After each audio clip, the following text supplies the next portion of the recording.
Ya, ya, baik, baik, baik, ya. Pengaruh Baik, baik, ya. Iya, iya, jadi tidak apa-apa, ya, ya. agak sedikit jeda. Ya, baik, baik, Febri. Ya, ya, Iya. ya. Oh, di sini banyak sekali Iya, piala medali. iya, piala medali. Iya, masuk di sini serasa di surga kecil. Iya, iya, iya. Ya, surga prestasi. Iya, surga prestasi. Iya, iya. Pantas anak-anak banyak yang senang datang. Iya, banyak banget Daftar yang di sini. antusias sekolah di sini. Ini piala-piala yang paling depan yang masih baru ini dari 2016 ke sini. Yang medali-medali. Ada medali emas Indonesia, ada piala juara 1 Indonesia, ya, ada perunggu Indonesia.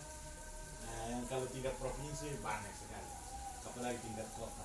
Ini Lalu banyak. yang itu Itu bahasa Inggris. Bahasa Inggris, Itu juara 1 bahasa Inggris. Juara Tingkat 1 SMP. tingkat SMP Kota Kupang. Iya. Kalau yang kotak merah itu ada emas dan perunggu. Itu emas Indonesia. Kalau yang piala AKBR itu Bank NTT, itu penghargaan literasi. Yang kaca itu juara 1 lomba bercerita tingkat nasional. Yang jelasnya ada di foto-foto. Iya, begitu. Sedangkan ini yang terbaru yang taekwondo. Itu penghargaan dia sebagai dewan. Ada yang penghargaan kepala sekolah, ada lebih banyak siswa punya dipasang di sini. di SMP Santo Yosef ini sekarang sudah masuk dalam kategori sekolah penggerak. Sekolah penggerak. Iya. Angkatan pertama ya. Ya, ya, angkatan pertama Angkatan untuk pertama. Kota Kupang, NTT Indonesia. Kita angkatan pertama. Kan sejak tahun 2021. Itu kan episode dari program Menteri Nadiem, Mas Nadiem Makarim kemarin. Romo, SMP Santo Yosef ini kan SMP Katolik. Iya, iya. Apakah dibatasi hanya untuk siswa Katolik saja atau dibuka? Terbuka untuk semua. Terbuka untuk semua. Protestan, Islam, bahkan ada yang Hindu. Malah sekarang tahun 2021-2022 ini itu khususnya anak muslim ender. Guru pernah muslim 1, guru pengembangan diri bahasa Inggris. Protestan biasa, ada di sekarang tercatat guru Protestan 1, pegawai Protestan 1, pegawai literasi, pegawai taman baca 1 Protestan, guru BK juga Protestan. Tapi kebanyakan Katolik. Lalu ada anak-anak Hindu. Lalu kita di sini ada tradisi Selasa itu setelah baca Injil ada doa Hindu. Jadi anak Hindu dia silakan berdoa. Dia berdoa, teman-teman yang Hindu bersama dengan dia, tapi yang Katolik, Protestan, Islam dengar dan mereka tenang, mereka ikut doa Hindu. Lalu Jumat setelah Injil juga anak Muslim dia silakan doa. Dia doa lalu teman-teman yang Protestan, Katolik, Hindu mereka dengar. Supaya mereka belajar tentang perbedaan, toleransi begitu. toleransi mulai dari Iya, begitu. lingkungan sekolah. Iya, tapi meluas ke spirit masyarakat. utama ya Katolik. Katolik, iya. Tapi ya spirit Katolik itu kan spirit yang terbuka. Spirit Katolik itu spirit yang inklusif, dia terima semua, merangkul semua, jadi sahabat dan saudara untuk semua. Dan yang berikut kita kan tidak ajar agama di sini, agama Katolik. Ada pendidikan agama, anak-anak yang Muslim, Hindu dan Protestan ikut pendidikan agama Katolik, tapi yang diajar itu bukan dogma atau hal-hal hal-hal universal tentang cinta, persahabatan, persaudaraan, begitu. Intisari ajaran Yesus itu yang terbuka, itu yang diajar. Dan ya karena orang cari sekolah yang disiplin, sekolah berkarakter, kita terima semua. Bahkan di sini teman-teman pendeta punya anak di sini dan mereka bahkan yang berprestasi bagus yang juara-juara nasional ini anak-anak pendeta, begitu. Selain ya anak-anak yang lain, tapi itu tanda bahwa orang betul percaya dan tidak ada saling curiga bahwa di sekolah Katolik itu mengkatolikan anak-anak, tidak. Misalnya kalau mereka mengikuti perayaan Ekaristi atau jalan salib, mereka mengambil dia punya nilai. Jadi sebenarnya hebatnya anak-anak itu mereka belajar dari pengalaman.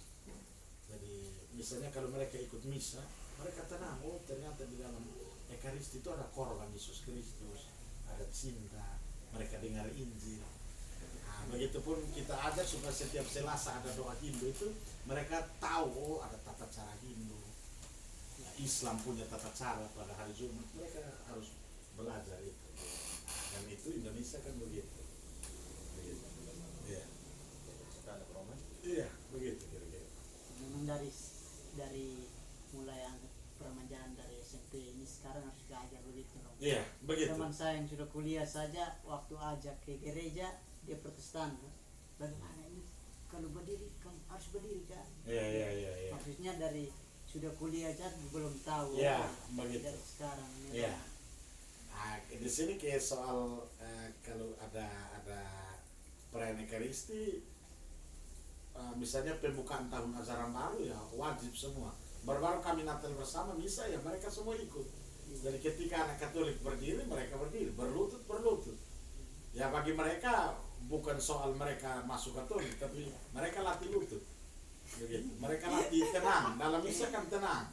Nah itu karakternya di situ. Jadi mereka ikut masuk di pintu Katolik, tapi mereka mendapat makna untuk mereka punya hidup.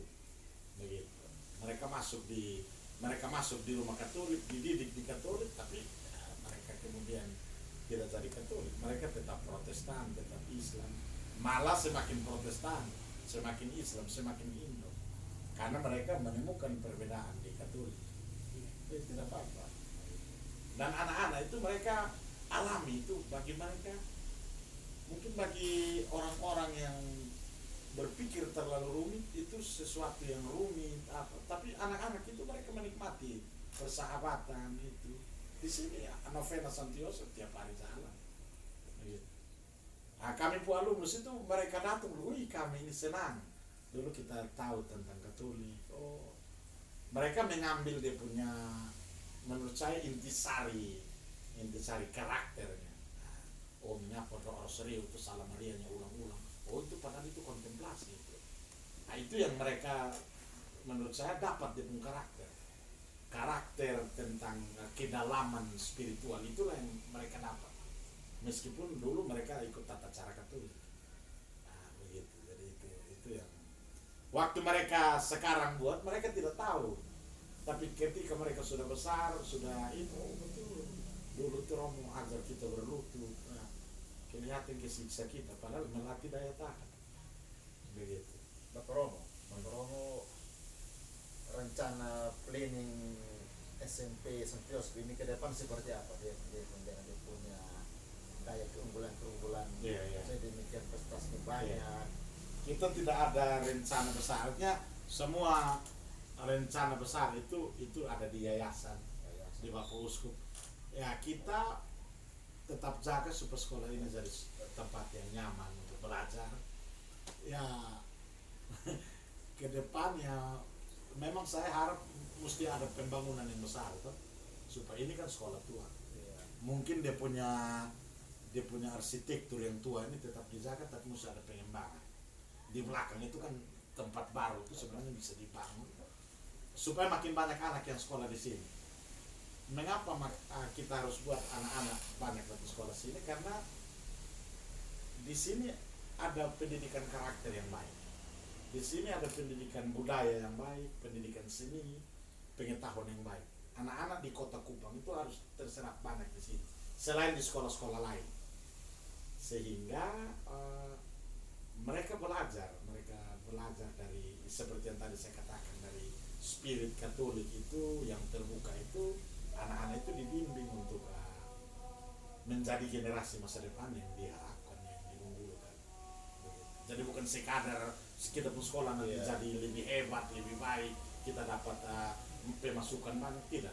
Misi kita adalah supaya anak-anak banyak datang sekolah ini dididik dengan spirit Katolik di sini, tapi mereka menjadi orang yang berdaya guna untuk semua. Dan itu kan sudah terbukti dengan alumnus kita sudah banyak, dan mereka jadi orang-orang baik, bukan orang hebat, orang baik, orang yang membantu banyak orang. Itu sebenarnya kepentingan kita ke depan. Nah cita-cita saya begitu, banyak anak datang sekolah sini, mereka dididik jadi sahabat dan saudara, lalu mereka diutus pergi jadi orang baik untuk banyak orang. Orang yang cinta sesama, cinta Tuhan, cinta lingkungan. Kita biar lingkungan kecil sini, tapi banyak burung datang dan jadikan rumahnya di sini. Nah, jadi itu kan anak-anak, dia depan ini seperti hutan kecil. Saya lihat di tang sebelah Begitu, itu ada air di sini. Manusia bisa nyaman, Nyaman, binatang itu manusia semua nyaman di sini. Kira-kira begitu, itu cita-cita kita di situ. Sekarang kan masuk dalam sekolah penggerak. Ya, kalau sekolah penggerak fokusnya ke karakter pelajar Pancasila.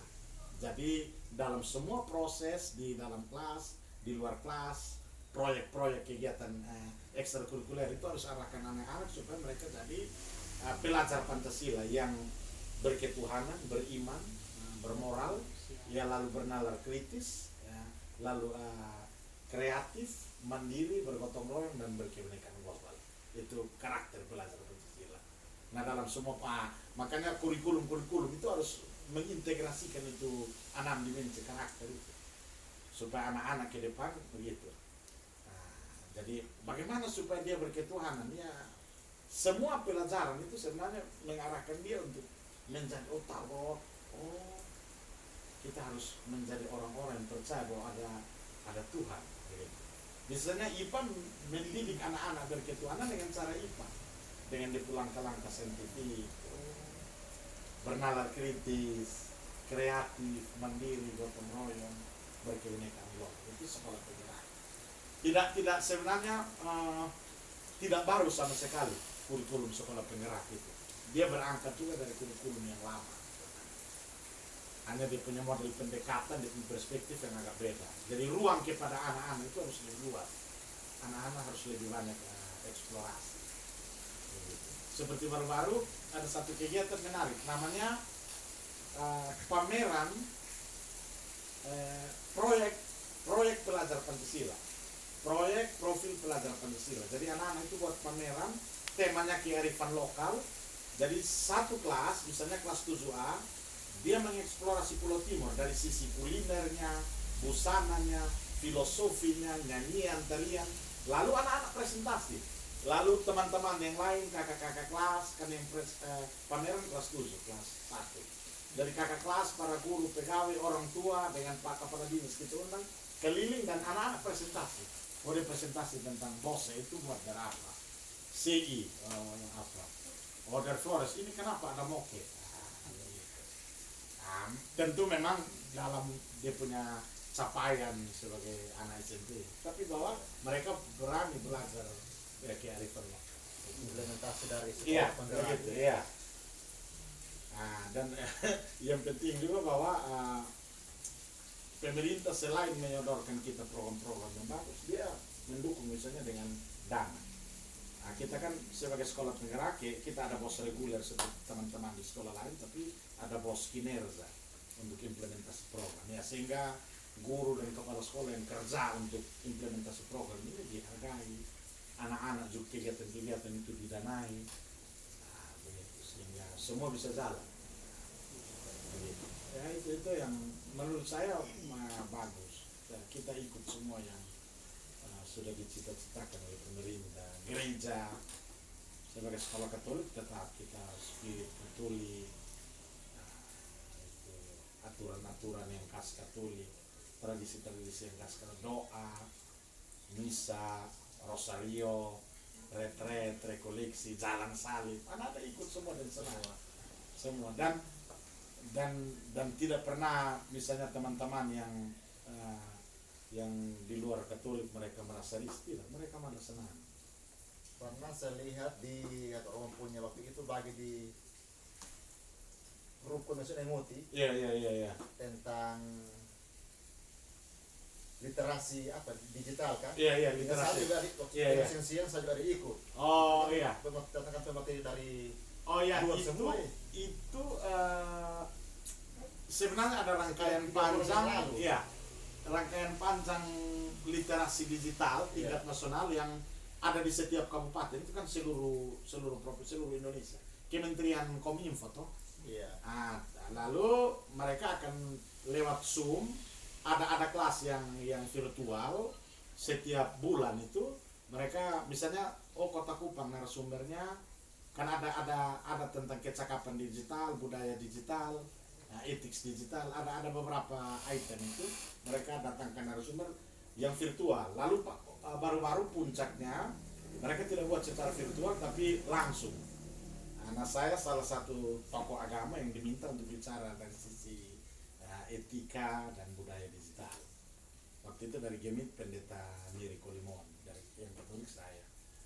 Nah, mungkin juga mereka lihat ini karena guru, lalu ya kita Banyak prestasi prestasi. ini ya sedikit itu. Sehingga waktu itu di hotel Aston. Gitu. Itu Ya sebenarnya mau katakan ke anak-anak muda supaya bisa menggunakan media seperti sekarang yang Family dan teman-teman buat ini kan, ini sebenarnya literasi digital ya. Bagaimana membuat pemahaman ya, membuat teks dan konteks itu di dalam ruang-ruang digital itu dia menjadi lebih kreatif, lebih mudah diterima, tetapi ada kualitas begitu. Jadi bukan sekadar kita baca, tetapi teristimewa ya pemahaman komunikasi yang kita sampaikan ke kalayak umum itu dia lebih berkualitas, lebih berterima begitu, orang bisa mengerti. Dan sebenarnya seperti yang diharapkan oleh Presiden sekarang Bapak Jokowi itu supaya dengan ada konten kreatif yang lebih positif, lebih kreatif, kita melawan konten-konten negatif, hoax, itu sebenarnya. Dan itu kan tugas kita di ruang-ruang digital. Bapak Romo, saya minta salah satu pesan yang disampaikan kepada khalayak luas tentang kecintaan budaya. Oh ya, baik. Ya, artinya kita ini kan manusia berbudaya. Kita perlu menjaga budaya itu teristimewa, warisan-warisan leluhur. Warisan-warisan leluhur yang tidak boleh tergerus karena kemajuan zaman. Ya seperti Bimemuti, kure, Polemako, Korolele. Korolele banyak sekali. Nah, saya minta Femri dan teman-teman itu juga mesti digali supaya dengan ditampilkannya di misalnya di YouTube atau di ruang digital lain, teman-teman itu punya antusiasme untuk memperhatikan itu. Ya, lalu memberitahu. Memang dari sisi misalnya pemahaman sekarang agak beda misalnya dengan dulu. Lalu beberapa bagian itu memang tidak origin lagi karena memang sudah banyak pengaruh modern. Seperti dulu kita